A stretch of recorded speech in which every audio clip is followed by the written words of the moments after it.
√0.4 bar. ఈ క్వశ్చన్కి మీలో ఎంతమందికి ఆన్సర్ తెలుసు కామెంట్ చేయండి.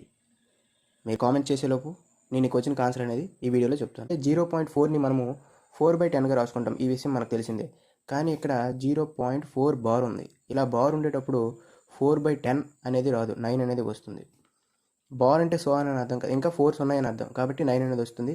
ఒకవేళ ఎప్పుడైనా సరే 4, 5 ఇలా 2 డిజిట్స్ పైన బార్ ఉంటే, 2 నెంబర్స్ పైన బార్ ఉంటే అప్పుడు 499 అని వస్తుంది.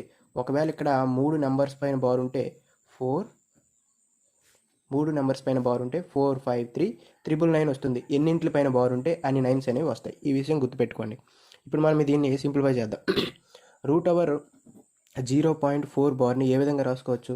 √4/9గా రాసుకోవచ్చు. ఇప్పుడు 2 స్క్వేర్, ఇది ఏమవుతుంది? 2 స్క్వేర్ బై 3 హోల్ స్క్వేర్ అవుతుంది. రూట్కి స్క్వేర్కి పోతుంది కాబట్టి 2/3 వస్తుంది. ఇప్పుడు ఇంటూ 3/3, 2 3 6 అవుతుంది, 3 3 9. సేమ్ డిటో ఇలా వచ్చింది.